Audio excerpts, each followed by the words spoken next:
Sige. Medyo nakakababa. Let's go. Hi, I'm Tin and welcome to my channel.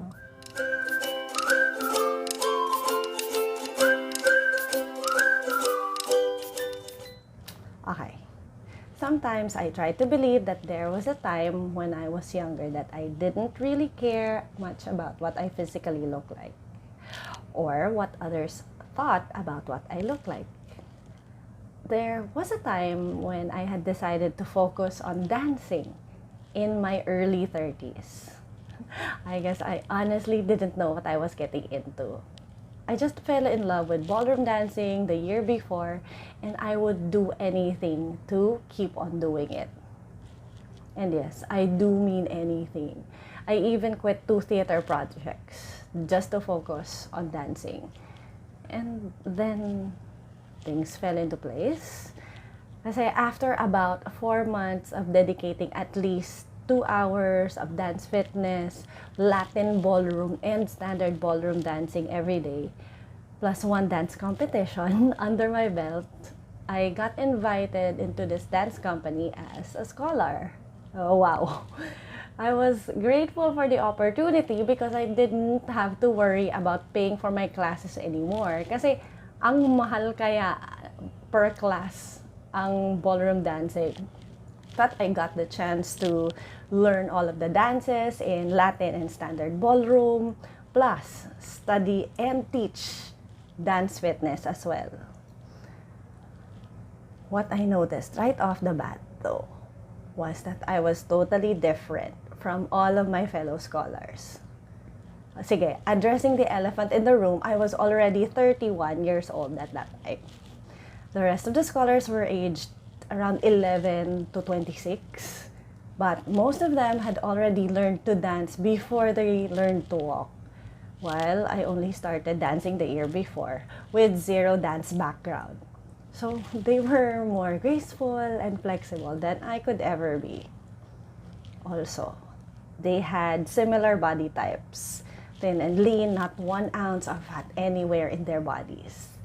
I, on the other hand, had a very unproportional body. Kasi I am big-boned, thunder thighs, monster calves, and I also had hyperpigmentation issues in certain parts of my body. Well, some people would assume that just because I dance a minimum of 4 hours a day, 6 days a week, it would help me get over my body issues. But it was actually quite the opposite. Sige, even though I did manage to tone down and lose weight while I was in the company, I knew that I will never be the same as the others. I will never have the same body type that they all have. Because of my thighs and calves, they called me Cristipata. There was even at least one time when my skin was at its worst that one of the scholars came up to me after the dance class that I was teaching and said, "Ang ganda mo na sana, pero ang itim ng kilikili mo." Ay, okay. Even though sometimes they do it just to tease, in a way at least 1 or 2 people said that it was for my own good. That I had to shape up even more, that I had to practice a lot harder than they did, and that I had to do something about my body. Yung tipong I had to try different whitening products just so I could lift my arms with confidence while teaching dance classes in sleeveless tops without hearing any comments from them after the day was over. All of this because I was totally different from them. Di wow. I wasn't as flexible as they were. So sometimes they would call me Tinky Winky because of how awkward I would sometimes look, even though I was actually trying to do my best. I remember tears mixing with sweat when one of my mentors made me stay during one evening class to practice the Tahitian hula for at least 3 repeats of the same song because my hips weren't going as far as the other girls. Kasi diba sa Hawaiian, the Tahitian hula, kailangan malakas ang pitik ng hips doon. And I did not have that. They even saved a video of me looking awkward while dancing jazz figures with a new partner. Beginner siya. And we were trying to do jazz figures and lifts.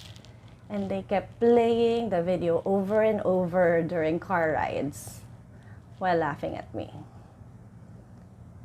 It made me feel more awkward than I already was. For me, I felt that I looked so ridiculous to them. Nakakaloka, nakakahiya kaya.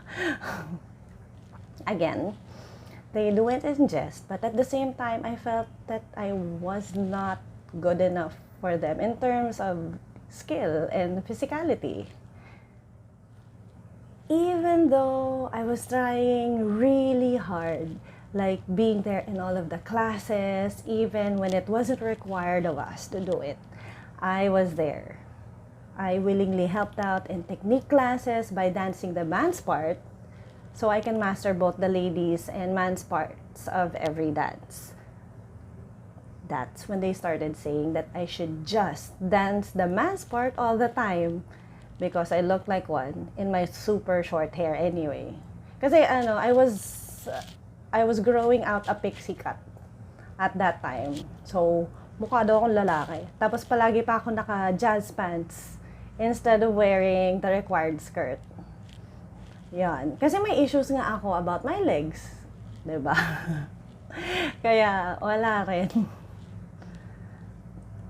After about a year or so, I started to notice that they were already somewhat preventing me from dancing. Other scholars got assigned to the dance fitness class in the morning that I used to teach. Then they would make me take care of some stuff concerning marketing and communications. And I noticed that they were encouraging me to do that instead of dance. All because I couldn't do what the other dance scholars would do.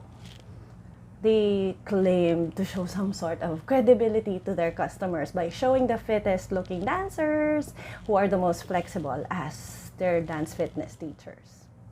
It actually came to the point that during one lecture class, our mentor said to our entire group, "If you feel like dancing is not for you, let me know. I will help you find something that you can do better." Ay nako, that was not very comforting. It was like they were subtly telling me that dancing is not really my thing and I should give it up. Nagpaparinig talaga sila pero obvious naman na ako yun. Okay, I have to admit, dancing is not really one of my strong points.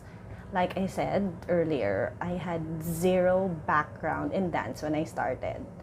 But I know I put in more hours than I was supposed to during my dancing days because I was not as good as the rest. It was just more difficult for me because instead of encouraging words, I received criticisms and jokes about my body or about the way I moved. Yeah, it did help me grow a thick skin and become more resilient. Yung kumapal na lang mukha ko in time. But it still caused a whole bunch of negative effects on my self-esteem as well. Eventually, I left that group, but not just because it was beginning to feel toxic for me, but I also realized that I could actually be happier elsewhere. I may not be a professional nor a full-time dancer anymore, or even at all. But I still enjoy dancing every once in a while, like going out to salsa nights with friends before the pandemic, randomly taking standard ballroom classes under a different teacher. Some of you may have witnessed the FB Live na dance fitness during the peak of the pandemic last year. Anything just to make dancing feel fun again. I have to admit, I am actually quite thankful for everything that had happened, even though I had to endure a lot emotionally and psychologically. I may not be as thin as I used to be when I was there. Grabe yung pinayat ko pala nun looking at pictures. But I did not feel that thin. I possibly may have more issues about my skin now, such as scars on my legs from mosquito bites, which I sometimes or usually cover up with pants or knee-high socks. There could still be some voices in my head telling me that I'm not pretty enough or I'm not good enough at something.